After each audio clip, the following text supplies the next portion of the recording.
안녕하세요. 내 마음속 책다방입니다. 이제 며칠 후면 다사다난했던 2022년이 막을 내리게 됩니다. 저는 이 시점에서 올 한 해를 뒤돌아보니 마치 영화 속 필름처럼 수많은 생각과 기억들이 스쳐 지나가는 듯합니다. 여러분의 올 한 해는 어떠셨는지요?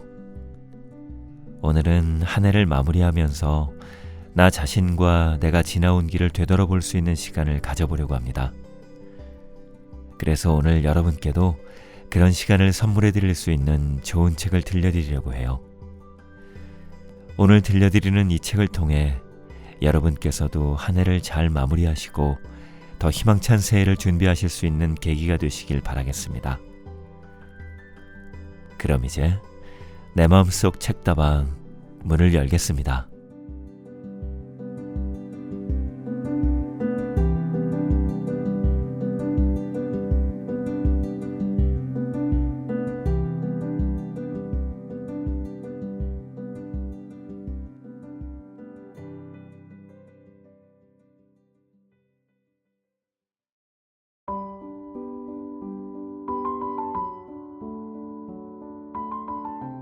오늘 내 마음속 책다방에서 읽어드릴 책은 수수지음, 김정자 옮김, 도서출판 다연에서 펴낸 멈추어야 할 때, 나아가야 할 때, 돌아봐야 할 때입니다.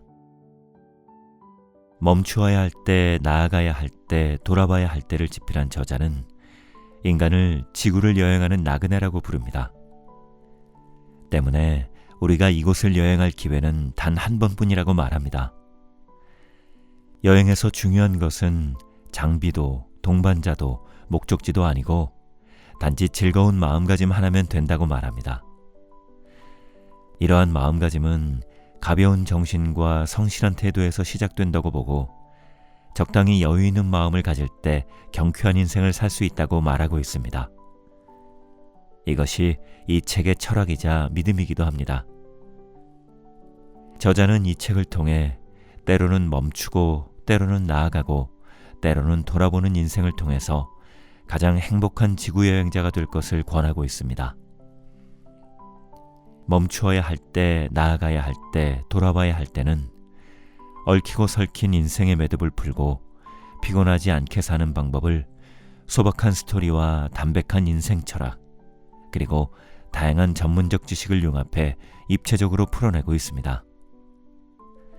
이 책을 통해 여러분의 삶에도 작은 변화가 일어나게 되길 바라는 마음입니다.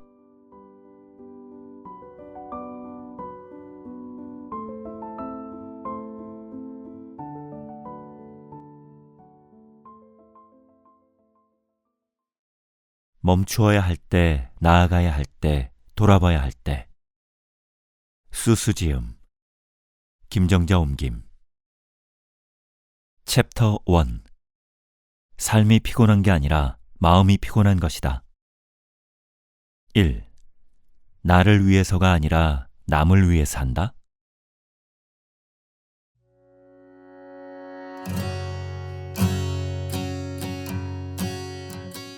최근 벌거벗은 결혼, 신혼집, 결혼식, 신혼여행, 결혼반지 없이 법률상 혼인신고 절차만으로 부부의 연을 맺는 것. 달팽이집, 달팽이에 빗댄 작은 집, 개미족, 미개발 도시 지역에 거주하는 대학 졸업생으로 직장을 구하지 못한 서민의 자식들 같은 우울한 신조어가 유행하고 있다. 더불어 대도시를 떠나 농촌으로 가자는 목소리가 높아지고 있다. 심지어 대학생 취업 게시판에는 시골의 땅 몇마지기와 집이 있는 조부모야말로 선견지명을 지녔다는 식의 농담도 유행한다. 사실 치솟는 집값 때문에 떠나고 싶은 심정이야 굴뚝 같지만 마지못해 살면서 심적 고통을 감내하는 이들이 부지기수다. 그렇다면 도시 외곽으로 떠나는 게 더 나은 것 아닐까? 고향 친구 녀석도 내게 비슷한 고민을 털어놓았다. 그때 나는 베이징을 떠돌며 산 10여 년의 경험과 30여 년의 인생 경험을 바탕으로 친구에게 조언했다. 도망칠 필요는 없고 최대한 버텨보자. 이유는 간단하다. 첫째, 피곤한 삶은 대도시뿐 아니라 소도시에도 존재하며 떠난다고 문제가 완전히 해결되지도 않기 때문이다. 사람들은 심각한 스트레스, 만만치 않은 생활비와 집값, 치열한 경쟁 때문에 대도시를 떠난다고 말한다. 그렇다면 소도시에서는 마냥 행복할까? 사실 크게 다르지 않다. 삶의 양상은 지역을 구분하지 않는다. 대도시가 아닌 작은 지방에서 그럴듯한 집을 마련하려면 못해도 1억 원 이상이 필요하다.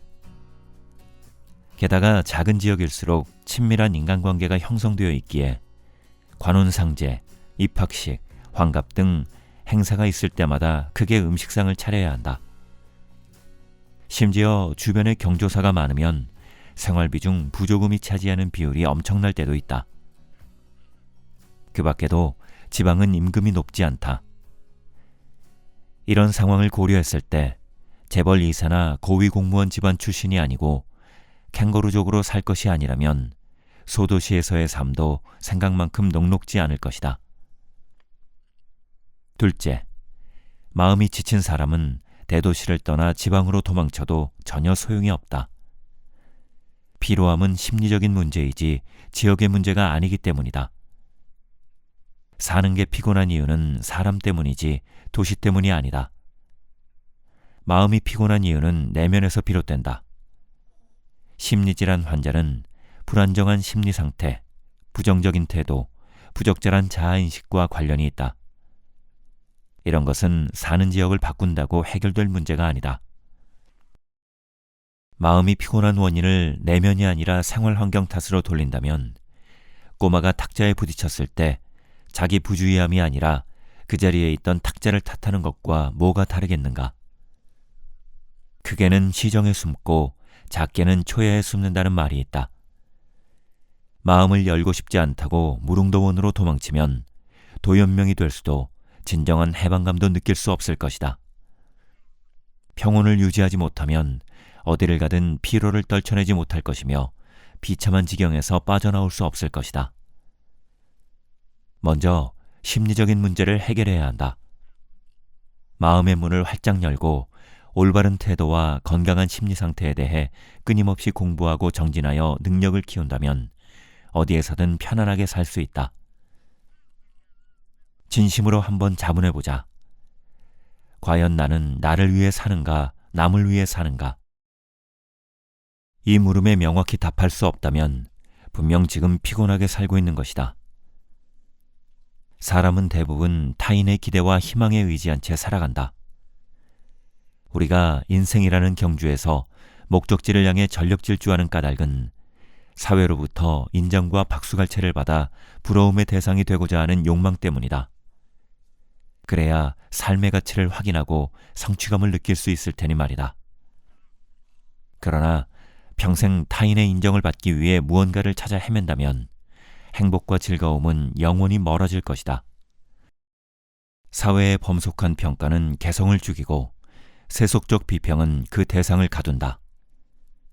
돈에 눈이 멀어 가족을 저버리고 권력 때문에 파렴치한이 되고 자기 명예를 위해 수단과 방법을 가리지 않는다. 그러자면 진정한 자아는 점점 변질되어 산산이 부서질 것이고 결국 하찮은 속물로 살아가게 될 것이다. 홍일대사 이숙동. 엄격한 가풍과 양질의 교육 환경 속에서 그는 문인으로 성장했고 그림에 정진하여 화가로도 이름을 알렸다. 그는 일본으로 유학을 갔는데 그때 일본인 아내를 맞이해 가정을 꾸리고 아이도 낳았다. 당시 그의 인생은 완벽했다. 훤칠한 용모에 시문과 서화에 능했으며 화목한 가정에 풍족한 재물까지 부족한 게 없었다. 그렇게 평화로운 나날을 보내던 그는 호련히 항저우의 한 사찰을 찾아가 불교에 귀의하고 연음이라는 법명을 받았다. 한창 화가로 국내외에 명성을 떨치던 시기였다. 그의 가족과 친구들은 승적에서 나올 곳을 권했지만 소용없었다. 누군가 그에게 출가한 이유를 묻자 그는 담담하게 답했다. 그저 하고 싶은 대로 했을 따름입니다. 당시 중국화 대가 김지용은 이숙동의 행동을 도저히 이해할 수 없어 직접 사찰로 찾아가 출가 이유를 물었다. 이에 이숙동은 이렇게 답했다. 저는 출가함으로써 가장 좋아하는 일을 할 수 있었고 그랬기에 이 길을 택했습니다. 그는 두문불출하며 전심전력으로 불법을 연구했고 불교 철학자가 되어 홍일대사라는 존칭을 얻었다. 그저 하고 싶은 대로 했을 따름입니다 라니 생각할수록 참 괜찮은 말이다. 세속적 사회를 살아가는 사람들은 욕망에 짓눌려 공허해진 영혼을 외면한 채 마음속 진실한 소리를 애써 무시한다. 또한 자신이 좋아하는 것을 포기하고 유행을 쫓아 타인들이 하는 대로 따라간다. 그렇게 정신없이 평생을 살아간다. 역사라는 거대한 강줄기를 생각해 볼 때 인간의 일생은 지나가는 파도에 불과하다. 그러니 자신의 인생을 주도하기 위해서는 세속에 흔들리지 말아야 한다. 짧은 생이지만 스스로 주인이 된다면 풍전등화 같은 한순간의 인생일지라도 후회 없이 살다 갈 수 있다. 호메로스는 미래 예측이 안 되는 어지러운 시대에 태어났다. 사람들이 음주가무에 빠져 지내던 그때 그는 자신의 영혼이 원하는 대로 따랐다. 가난한 형편에도 쉬지 않고 정진한 그는 마침내 그리스 최고의 대서사시 일리아스를 창조해냈고 후세에 불후의 명성을 남겼다. 사회의 기대와 판단 기준에서 조금만 벗어나 욕망을 억제하고 자신이 원하는 대로 한다면 성인의 경지에 오르지는 못할지라도 좀 더 가볍게 재밌는 인생 여행을 할 수 있을 것이다.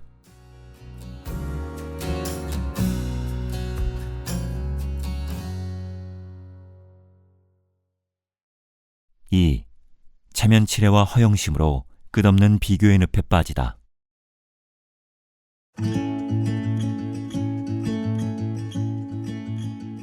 자신을 포기한 채 거칠애를 위해 사는 사람들이 많다. 이들의 문제는 바로 체면에 있다. 피곤하게 사는 사람 대부분은 체면을 내려놓지 못한다. 그들은 타인의 시선을 기준으로 삼고 아첨을 최고의 칭찬으로 여기며 체면이라는 미궁에서 헤어나지 못한다. 부자들은 내키는 대로 돈을 많이 쓰며 과시하기를 즐긴다. 빈자들은 돈이 없음에도 체면 때문에 과소비를 하여 매달 적자를 본다. 2000여 년 전 맹자도 이와 관련하여 언급한 일화가 있다. 체면을 중시했던 어느 제나라 사람은 항상 음식을 대접받아야 자기 체면이 서는 것이라고 생각했다. 그는 사람들이 제사 지내는 묘지에 가서 술과 음식을 구걸해 먹었는데 집으로 돌아와 아내에게는 호기롭게 말하곤 했다. 오늘 또 형님 몇 분한테 끌려가 술을 많이 마셨지 뭐야? 중국인은 체면을 아주 중요하게 생각한다. 실제로 류시는 체면은 중국인의 정신강령이다 라고 했고 류니탕은 체면은 중국인이 가장 중요하게 생각하는 이치다 라고 했다. 중국인의 심각한 과소비 문제 역시 바로 이런 체면 때문이다. 중국에서는 일본인을 인색하고 옹졸하다고 비꼬는 사람들이 많다. 일본인과 비교해 볼 때 중국인은 통이 크고 대범하며 체면을 중시하기에 과시하기를 좋아한다. 중국인은 손님을 초대하면 인원에 관계없이 한상 가득 음식을 준비하며 선물을 줄 때도 아끼지 않고 돈을 쓴다. 일본인은 소박하게 볼펜이나 초밥을 상자 안에 넣어주는 반면 중국인은 화려하게 포장된 상자 안에 값비싼 물건을 넣어 선물한다. 중국인의 소비 패턴도 이와 비슷하다. 소득이 적어도 물건을 살 때는 가장 좋은 것을 선택한다. 선진국의 소비 수준에도 결코 뒤지지 않는다. 하지만 다른 나라의 경우 보통 경제적인 가전제품을 사용한다. TV만 해도 대형 TV를 구매하는 가정은 그리 많지 않다. 그런데 중국에서는 형편이 조금만 좋아져도 벽걸이형 TV나 최신형 LED TV로 바꾼다. 휴대전화의 경우에도 중국은 외관과 기능이 세계에서 가장 빨리 바뀌는 국가 중 하나다. 새로운 모델이 출시되면 순식간에 유행하는데 소비자들은 앞다투어 신형을 손에 넣으려 애쓴다. 최근 중국에서 가장 유행하는 소비품은 자동차다. 실제로 중국 각 도시에서는 세계 최고의 브랜드 자동차를 손쉽게 찾아볼 수 있다. 그뿐만이 아니다. 일부 지역의 부자들은 심지어 비행기 구매에 눈독을 들이고 있다. 이러다 몇 년 뒤에는 전용기가 유행할지도 모르겠다.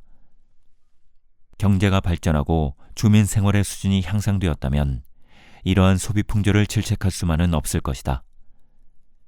문제는 현실에 맞지 않는 소비가 주를 이룬다는 사실이다. 체면 때문에 3개월 급여를 통째로 쏟아부어 루이비통 신상 가방을 예약 구매하는 상황은 정말 할 말을 잃게 만든다. 이런 기형적인 소비 행태는 중국의 소비 구조와 경제 구조를 왜곡시킨다. 정말로 심각한 문제는 체면 탓에 기형적인 소비관념이 사회복지에 부정적 영향을 미친다는 사실이다. 생활 환경은 좋아지고 사치품은 증가하지만 행복지수는 크게 떨어졌다. 이는 시간, 돈, 건강을 모두 체면을 유지하는 데 써버렸기 때문이다. 그 결과 업무는 늘어났고 휴식 시간은 부족해졌으며 과도한 지출로 인해 삶을 즐길 여유마저 사라져버렸다. 기형적인 소비의 틀 안에서 멈추지 않고 돌아가는 팽이가 되어버린 것이다. 이런 상태에서 어떻게 피곤하지 않을 수 있겠는가? 명문대학 출신의 한 남자는 36세 기업가로 성공했다. 그는 베이징 중심가에 집 9채를 가지고 있다. 과연 그는 향후 수십 년 아무것도 하지 않아도 편하게 먹고 살 수 있을까?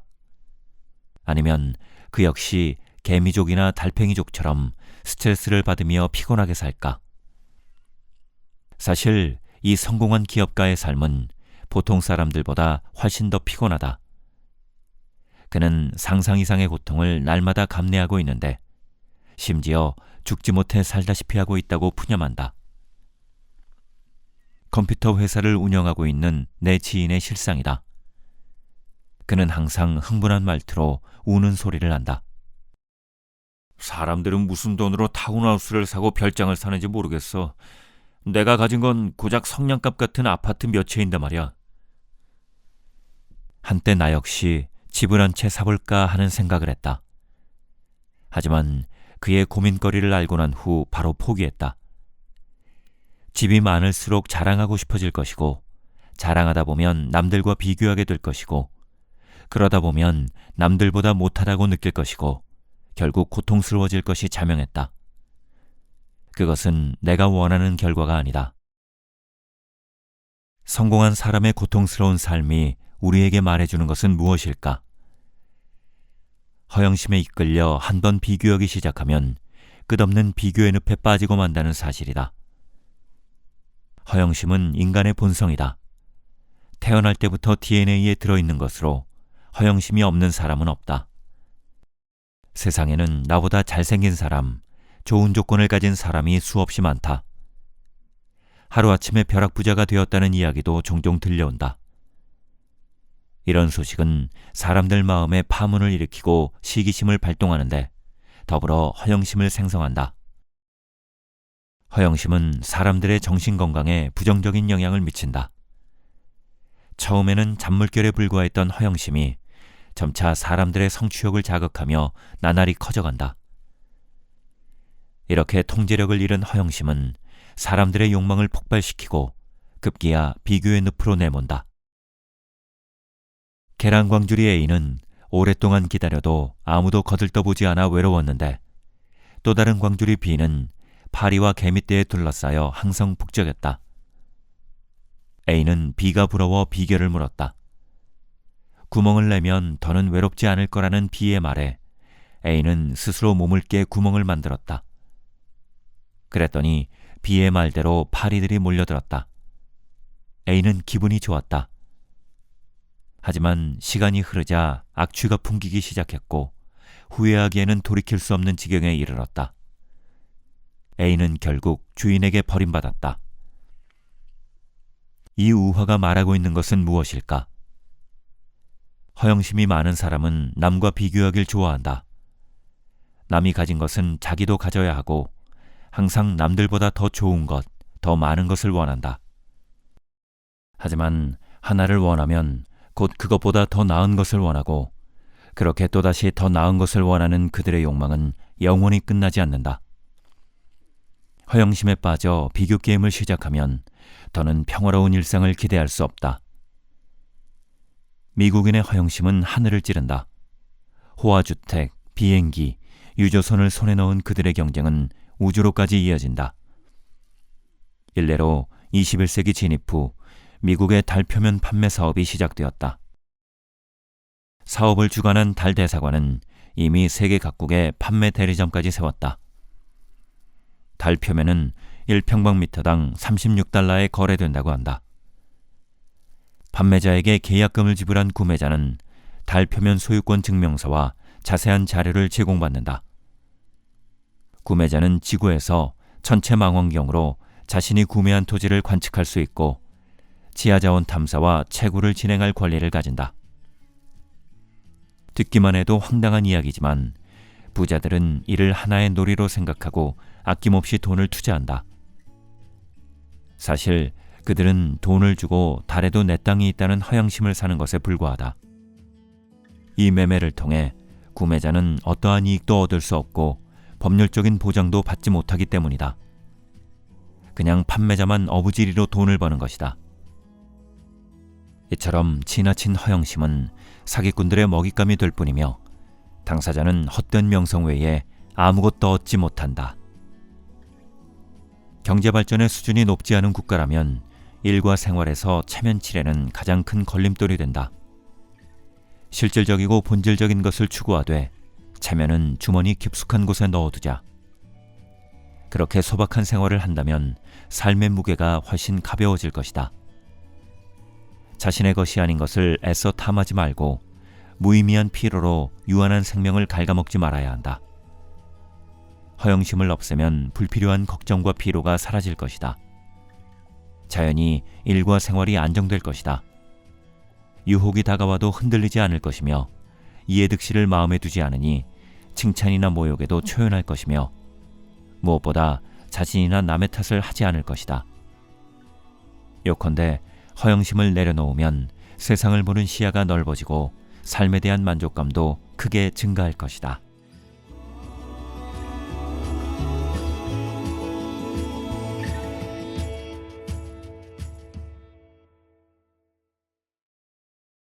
(3) 심리적 부담감이 인생을 좀먹는다.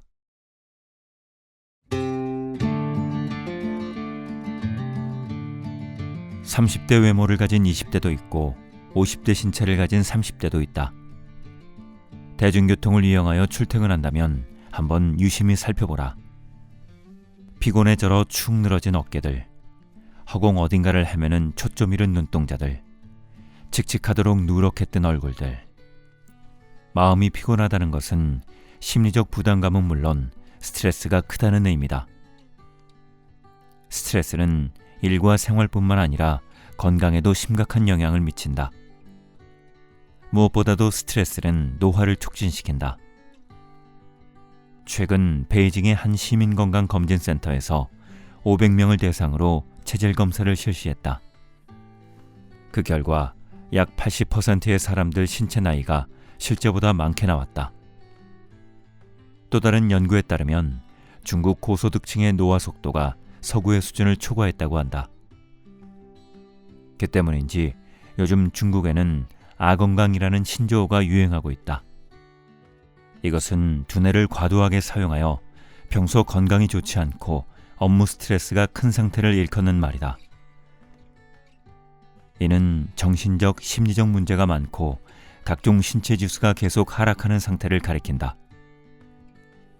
그렇다면 과연 아건강 상태이거나 그럴 가능성이 있는 사람은 얼마나 될까? 상하이 사회과학원 아건강연구센터의 조사에 따르면 상하이 시민 중 건강한 사람의 비율은 16%, 건강하지 못한 사람의 비율은 14%, 아건강 상태에 있는 사람의 비율은 70%라고 한다. IT 기업의 이사 아이는 평소 긴장된 업무 환경 탓에 항상 피곤하고 기력이 없어서 검사를 해보았다. 그 결과 심폐기능, 평형감각, 유연성, 인내력, 순발력, 민첩도가 떨어졌으며 신체 나이가 실제 나이보다 8살이나 많게 측정되었다. 회계법인의 팀장 자오는 27살이다. 한창 때의 젊은이임에도 그는 밥만 먹으면 잠이 쏟아졌고 감기와 두통, 그리고 경추통과 고혈압을 달고 살았다. 길을 걸으며 졸 정도로 그는 야근을 밥 먹듯이 했다. 그는 몸에 쌓여가는 피곤을 담배와 술로 달랬다. 보약을 챙겨 먹었지만 정작 제때 식사를 하지 못할 때가 많았다. 잠을 자도 숙면을 취하지 못한 채 자주 꿈을 꿨다. 빈번히 고소공포증과 초조함을 느꼈고 맡은 업무를 제대로 끝내지 못했다. 진급시험에 대한 스트레스가 컸고 불쑥불쑥 충동적인 감정에 사로잡혔으며 심지어 살인하는 생각에 빠지기도 했다. 많은 사람이 위사례와 같은 경험을 하고 있다. 이처럼 사람들은 수많은 위협에 노출된 채로 살아가고 있는데 이런 위협은 어느 특정 시기에만 나타나는 게 아니다. 스트레스 때문에 늙는다는 말을 많이 한다. 이때 늙는다는 것은 겉으로 보기에 기력이 없고 활발하지 못한 상태를 뜻한다. 얼마 전 미국 국립과학원은 캘리포니아 대학교 샌프란시스코 캠퍼스의 앨리사 아베리 연구팀이 심리적 스트레스가 세포에 미치는 영향을 관찰했다고 발표했다. 이 최신 연구에서는 심리적 스트레스가 실제 노화를 촉진시키며 한 번에 10년씩 늙을 수도 있다는 결론을 도출했다. 그들은 스트레스와 세포의 관계를 분석하기 위해 분자시계의 개념을 내세웠다. 각 염색체 말단은 말단소체라는 DNA 물질로 덮여 있어서 염색체를 보호하고 유전자의 안정성을 향상시킨다. 이러한 말단소체는 세포 분열이 일어날 때마다 짧아지는데 세포 분열로 생성된 자세포의 말단소체는 모세포보다 짧다. 그런데 젊을 때는 이 과정에서 말단소체 복원 효소가 짧아진 말단소체를 재생성한다. 하지만 나이가 들면 세포 분열 후 말단소체가 짧아지면서 최종적인 세포 복제가 끝난다. 즉, 그런 과정이 반복되면서 인간의 수명도 끝나가는 것이다. 따라서 말단소체의 길이에 따라 DNA 복제와 세포 분열의 횟수가 결정되며 이를 통해 남은 생명 시간을 계산할 수 있기에 말단소체를 분자시계라고 불렀다. 아베리 연구팀은 이런 분자시계를 통해 심리적 스트레스가 세포 노화에 미치는 영향을 연구했다. 그들은 기혼 여성 58명의 백혈구 세포 염색체 말단소체를 관찰했다. 이 실험에 참가한 기혼 여성들 중 3분의 2는 만성병을 앓는 자녀를 두고 있었고 그로 인해 심리적 스트레스를 받고 있었다. 반면 나머지 기혼 여성들은 건강한 자녀를 두었기에 심리적 스트레스가 상대적으로 적었다. 환자 자녀를 돌보는 시간이 긴 여성은 설령 스스로 스트레스를 많이 받지 않는다고 생각하더라도 건강한 자녀를 둔 기혼 여성보다 염색체 말단소체가 훨씬 짧았다. 아베리는 다음과 같이 말했다. 환자를 돌보는 시간이 길수록 본인의 건강에 미치는 영향도 커집니다. 즉, 스트레스는 인간의 세포에 부정적인 영향을 미칩니다. 그러니 스트레스를 받고 있다면 최선을 다해 저항하세요. 스트레스가 나쁘다는 사실은 누구나 알고 있다. 그러나 현대 사회를 살아가는 이상 스트레스의 영향을 받지 않기란 거의 불가능하다. 남자든 여자든 가족 구성원으로서 사회 구성원으로서 다양한 역할 기대를 감당하느라 갖가지 신체적, 정신적 스트레스에 시달린다. 그렇게 일과 가정의 일상 속에서 피곤해진다. 하지만 이럴수록 편안해지는 법을 배워야 한다. 스트레스를 즐기며 자기 인생에 맞는 적절한 속도를 찾아내어 잃어버린 생명을 꼭 되찾아야 한다. 부러움이 질투를 낳고 질투가 원한을 낳는 흐름은 현대인을 위한 무슨 원스톱 서비스를 연상케 한다. 부러움은 입맛을 변하게 하고 질투는 혀를 간질간질하게 만든다. 이는 어찌할 수 없게 중독으로 이끄는 치명적 독약 같다. 질투하는 사람은 타인의 장점을 발견할 때마다 스스로를 괴롭힌다. 그들은 타인의 젊음, 수려한 용모, 큰 키, 세련된 기품, 뛰어난 학벌, 많은 재산, 좋은 배우자를 질투한다.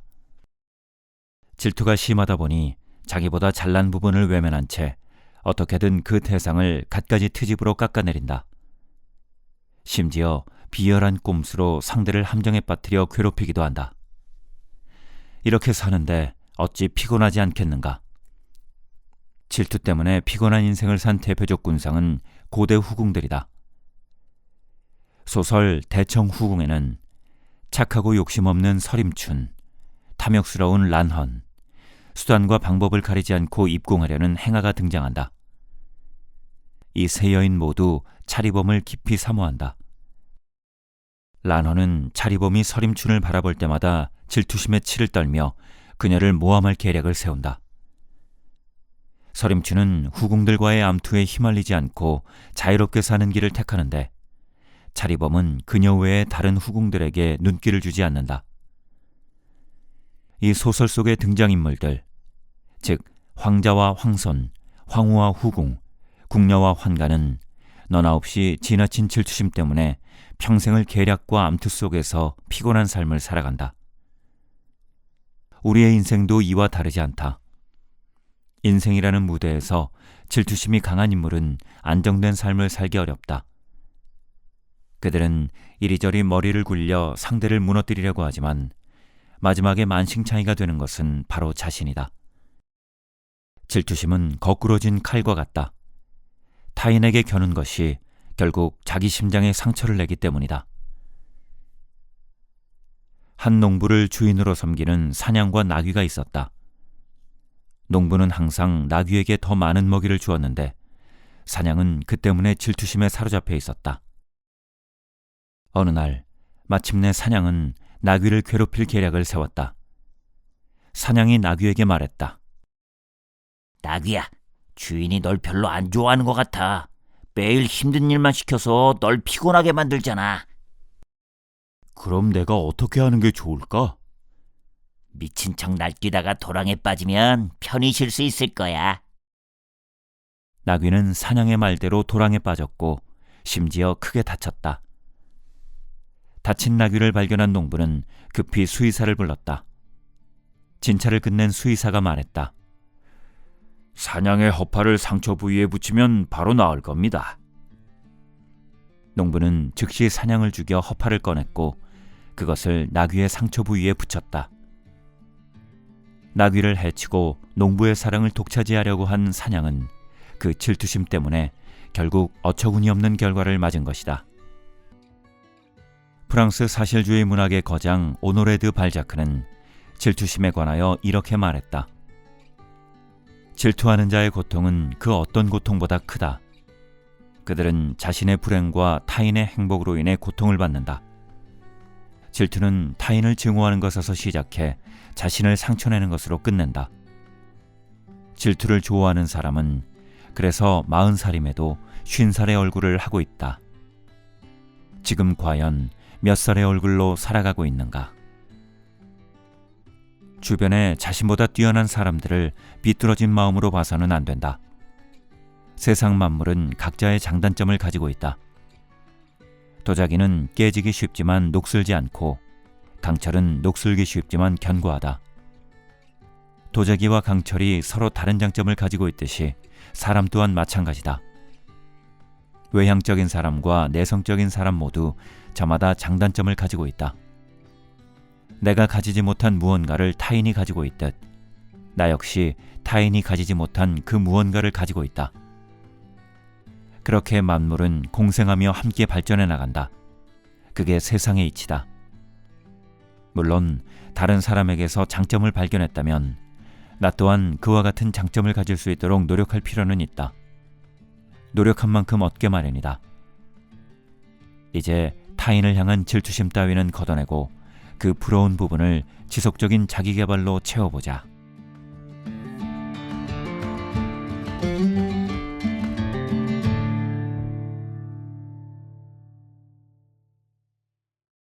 (4) 완벽주의. 자기 무덤을 스스로 파다.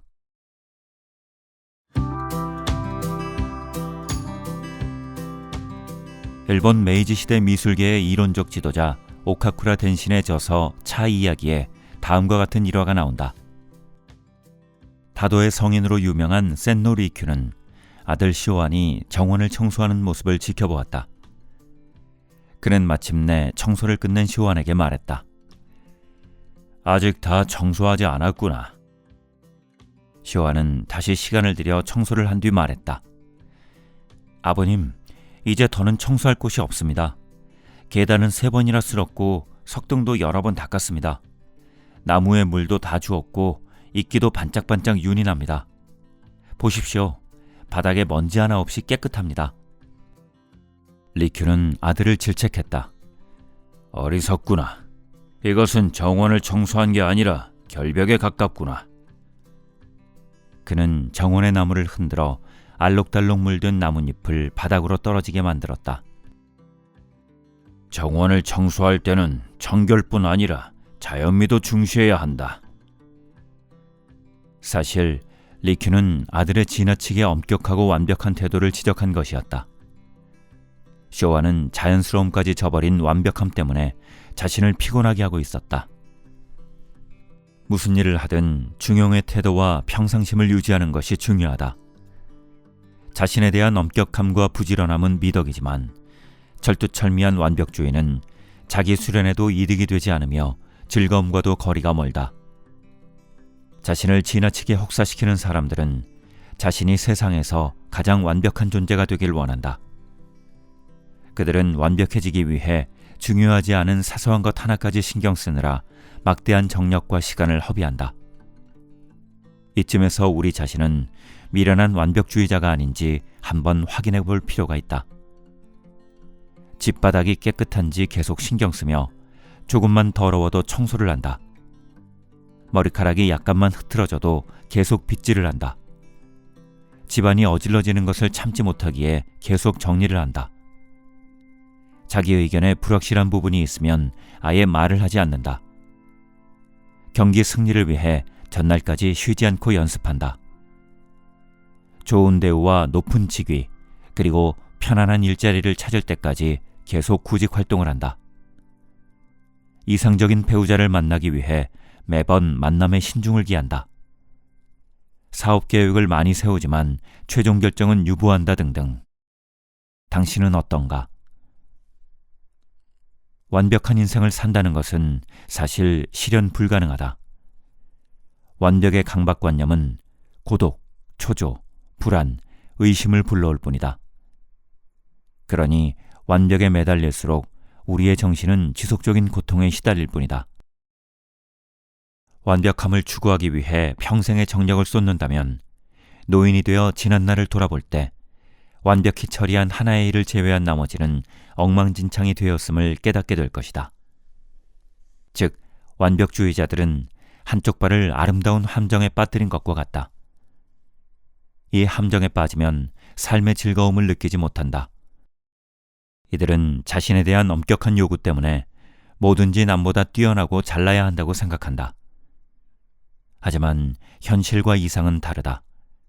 그러니 자신에 대한 불만은 커질 수밖에 없고 현실을 받아들이지 못해 우울해한다. 또한 이들은 고집이 세고 융통성이 없으며 규칙적으로 움직이는 것을 좋아한다. 무슨 일이든 순서대로 진행해야 하며 한 가지 일의 결론을 보고 나서야 비로소 다음 일을 시작할 수 있다. 때로는 사소한 부분에 집착하여 정상적인 생활에 영향을 미치기도 한다. 완벽주의는 꿈을 포기하게 만들 수도 있다. 지나친 완벽주의자는 자신이 완벽해진다는 확신이 없기에 좌절했을 때 극도의 불안감에 시달린다. 현실적으로 자신의 불완전함을 발견하고 결국 앞으로 나아갈 원동력을 잃는다. 때로는 스트레스 때문에 아무것도 하지 못하거나 일을 제대로 처리하지 못한다. 그러다 보니 스스로 원하던 즐거움에 도달하지 못할 거라는 생각, 현실과 이상의 모순 때문에 꿈을 포기하게 되는 것이다. 완벽을 위해 강박적으로 투자하는 시간을 이제는 끊어버리자. 더 이상 아까운 시간을 낭비하지 말고 마음속에 자리 잡은 완벽주의를 포기하자. 그러면 진정한 삶의 즐거움을 만끽할 수 있을 것이다. 오늘의 꿈을 내일의 돈으로 이루어주는 신용카드. 사람들은 신용카드를 쓰듯이 인생의 저금카드로 내일의 고민을 가불하고 심지어 존재하지도 않는 고민 때문에 오늘을 엉망으로 만들기도 한다. 기우의 유래가 되는 기나라 사람이 하늘이 무너질까 걱정한다의 기인우천 이야기를 한 번쯤 들어봤을 것이다. 주변에서도 현대판 기후 이야기를 쉽게 찾아볼 수 있다. 비행기가 이륙하고 안정권에 접어들자 스튜어디스가 기내식을 서비스했다. 그런데 앞좌석의 중년 신사는 맛있게 음식을 먹고 있는 반면 옆자리 청년은 수심에 가득 찬 얼굴로 창밖만 바라보고 있었다. 중년 신사는 호기심이 생겨 청년에게 물었다. 젊은이, 왜 식사를 하지 않나? 음식이 정말 맛있는데 말일세. 청년은 고개를 돌리며 어색하게 말했다. 고맙습니다. 천천히 드세요. 저는 입맛이 없어서요. 중년 신사는 포기하지 않고 다시 물었다. 젊은 사람이 왜 입맛이 없을까? 무슨 안 좋은 일이라도 있나? 청년은 귀찮다는 듯이 답했다. 곤란한 일이 생겨서 기분이 별로예요. 괜히 말해서 다른 사람 입맛까지 떨어뜨리고 싶지 않네요. 중년 신사는 기분 나쁜 기색도 없이 계속 물었다. 괜찮다면 나한테 말해보지. 도움을 줄 수도 있을 테니까. 청년은 시계를 보고 목적지에 도착하려면 1시간도 넘게 남았다는 사실을 확인하고는 이야기를 시작했다. 어젯밤에 여자친구한테 전화가 왔는데 급한 일이 있어서 저와 상의를 해야 한다고 했어요. 그런데 아무리 물어봐도 직접 보기 전에는 말할 수 없다고 하잖아요. 그게 무슨 걱정인가? 만나보면 바로 알게 되지 않겠는가? 지금까지 이런 일은 한 번도 없었거든요. 무슨 큰 사고를 당한 건 아닌지, 저와 헤어지고 싶어서 그런 건 아닌지 묻고 싶었는데 전화로는 절대 말해주지 않겠다고 하네요. 젊은이가 생각이 너무 많군. 아마 별일 아닐 걸세. 불길한 예감이 들어서 밤새 눈도 붙이지 못했어요. 직접 이런 상황에 처하지 않아서 제 심정을 모르실 거예요. 만약 저 같은 상황이라면 그렇게 웃고 계시지 못할 거예요. 그러자 중년 신사는 서류를 하나 꺼내 보여주며 말했다. 내 상황이 어떤지 어떻게 알지? 자네 생각은 틀렸네. 사실 난 송사 문제 때문에 광저우로 가는 길이네. 회사가 유례없는 사건에 휘말렸는데 승소할 수 있을지 잘 모르겠어. 청년은 깜짝 놀랐다. 그런데도 어떻게 지금처럼 평온할 수 있어요? 조금도 불안하지 않다면 거짓말이겠지만 걱정해봤자 뭐하겠나? 가서 생각해도 늦지 않아. 상대방이 무슨 수작을 부리고 있는지는 아무도 모르지. 우리가 이길 수도 있고 질 수도 있네. 청년은 눈앞에 점잖은 신사를 바라보며叹복할 수밖에 없었다. 어느새 비행기는 목적지에 도착했고 중년 신사는 청년에게 명함을 건네며 시간이 날 때 연락하라고 말했다. 며칠 뒤 청년은 명함에 적힌 전화번호로 중년 신사에게 전화를 걸었다. 감사합니다. 말씀하신 대로 여자친구에게는 아무 일도 없었어요. 제가 보고 싶어서 꾀를 냈더라고요. 참, 송사는 어떻게 됐나요? 수화기로 중년 신사의 호탕한 웃음소리가 전해졌다. 나도 잘 끝났네. 상대방에게 승소하고 문제도 평화롭게 해결됐지.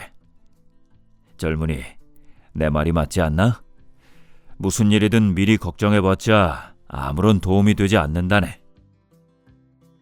청년은 긍정적인 중년 신사의 태도에 감탄했다. 때로는 인생이 고통스럽게 느껴지고 때로는 모든 사람이 나를 힘들게 하는 것만 같다. 그러나 사실 나를 가장 괴롭히는 존재는 바로 나 자신이다. 우리에게는 매사 나쁜 쪽으로 생각하는 경향이 있다. 사소한 일 하나만 삐끗해도 모든 일이 잘못될 것처럼 걱정한다. 하지만 실제로 우리가 걱정하는 것만큼 나쁜 일이 일어나지 않는다. 그러니 안 좋은 예감이 들 때마다 침착한 태도를 유지해보자. 웬만하면 다 잘 될 테니까 말이다. 아직도 모든 일에서 완벽해지길 바라는가? 세상에 정말로 완벽한 배우자, 완벽한 친구, 완벽한 동료, 완벽한 상사가 있다고 생각하는가? 인간의 수명이 얼마나 되는지 생각해보라. 완벽주의는 시간 낭비에 불과하다.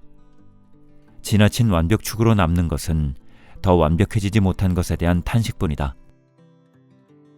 무엇보다 간과하지 말아야 할 것은 완벽하다고 생각하는 그 일이 사실 타인에게는 완벽하지 않게 보일 수도 있다는 점이다.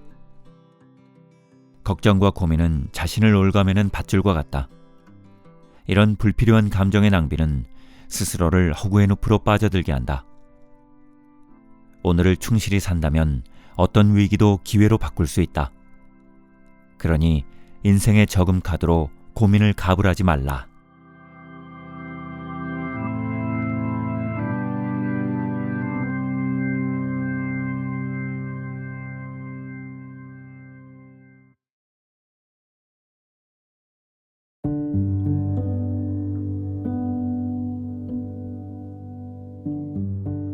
이제 내 마음속 책다방 마칠 시간이 되었네요.